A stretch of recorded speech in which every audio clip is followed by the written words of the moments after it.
कवि सम्मेलन देख देख के घर की शीला देवी को शेर व शायरी का बुखार चढ़ गया था। अब वो सीधे मुंह किसी को जवाब ही नहीं देती थी। उनके पति और उनका बेटा तो काम करने घर से बाहर चले जाते थे और उनकी शायरी झेलनी पड़ती थी बहू रेणु को।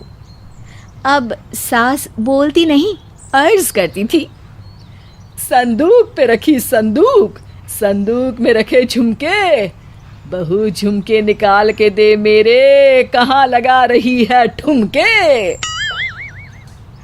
माँ जी, झुमके तो आपके निकाल दूंगी मैं, लेकिन आपके दिमाग से ये शायरी का भूत कैसे निकलेगा? छोटे लोग नहीं समझेंगे, शायरी है शौक बड़ा, तू अपने काम से काम रख, मेरे काम में मत टांग अड़ा। शौक अलग बात है, लेकिन हर चीज में अपना शौक डाल देने से जग हसाई हो सकती है सासू माँ। अरे मैं हूँ एक नंबर कलाकार, कोई ऐसी वैसी बला नहीं, तुम घर के कामों में उलझी, समझोगी मेरी कला नहीं। ठीक है माँ जी, आप नहीं समझती तो कोई बात नहीं, लाओ मैं आपके झुमके ही निकाल कर दे देती हूँ। बहू सास के झुमके निकाल कर देती है और वहाँ से चली जाती है। शाम को बहू अपने पति से शिकायत करती है, सुनिए जी, आप माँ को कुछ समझाते क्यों नहीं? अरे क्या समझाना है माँ को? अरे अपनी शायरी थोड़ी कम करे ना। अरे तुमको उनकी शायरी से क्या दिक्कत है? अरे मुझे नहीं, पर पड़ोस में सब लोग हंसते हैं, कहते हैं बुढ़ापे में लोग सठिया जाते हैं, लेकिन शीला जी तो शायर हो गई हैं। अरे लोगों का काम है कहना, लोगों की बातों का क्या टेंशन लेना। अरे वाह, मैंने भी शेर कह दिया, वाह वाह वाह वाह। देख लो, तुमसे किसी ने कहा नहीं और तुम्हारे सामने कोई माँ की बुराई नहीं करता तो तुमको फर्क नहीं पड़ रहा। अरे तुम खामखा की बात का बतंगड़ बना रही हो। चलो चाय बना कर ले आओ मेरे लिए, साथ पियेंगे, कोई ढंग की बातें करेंगे। रेणु चाय बनाने लगती है। पहले वो अपने पति को चाय देती है, फिर सास को और आखिर में अपने ससुर को। लेकिन वो देखती है कि ससुर जी कुछ परेशान से हैं। क्या हुआ ससुर जी, कोई बात हो गई है क्या? अरे तेरी सास बात बात पे शायरी करती है। कल मैंने पूछा कि खाना खाया तो तेरी सास ने क्या जवाब दिया पता है? अरे गलती की और आरोपी ने कोड़े खा लिए फटाफट, खाना तो नहीं पर पकोड़े खा लिए झटाझट। अब बता क्या जवाब दूं इस बात का? वो तो सभी से शायरी में ही बात कर रही हैं, मुझे भी समझ में नहीं आता कि क्या करूं मैं।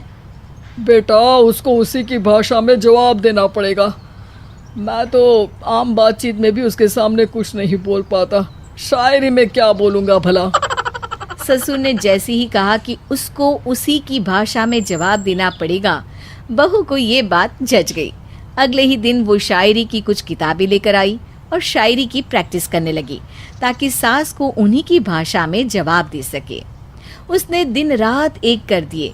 एक दिन सब साथ में बैठकर टीवी देख रहे थे, तभी रेणु सबके लिए बिरयानी बनाकर लाती है, लेकिन सास को बिरयानी भाती नहीं।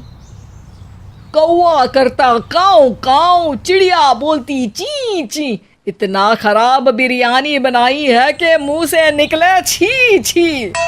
बस इसी मौके का तो बहू को इंतजार था, क्योंकि अब बहू सास को उसी की भाषा में जवाब देने के लिए तैयार थी।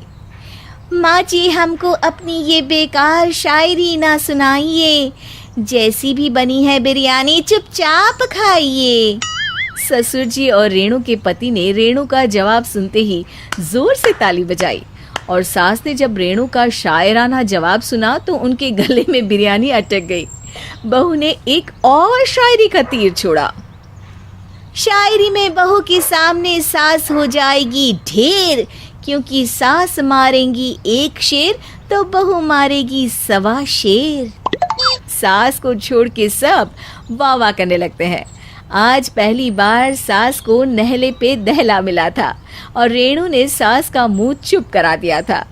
अगले दिन रेणु का पति उससे कहता है, अरे वाह, तुमने तो माँ की बोलती बंद कर दी, मजा आ गया।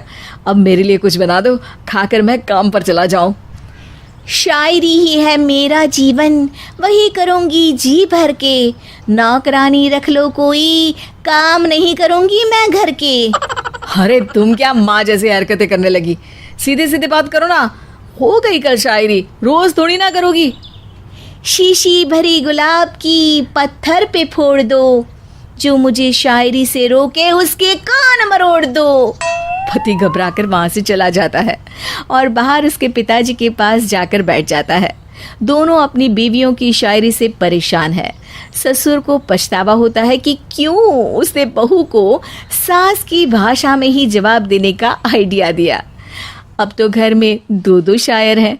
दोनों एक साथ दुखी स्वर में कहते हैं, हम दोनों की ही बीवियां जब से शायर हो गई है, क्या बताएं जिंदगी एक फटा हुआ टायर हो गई है।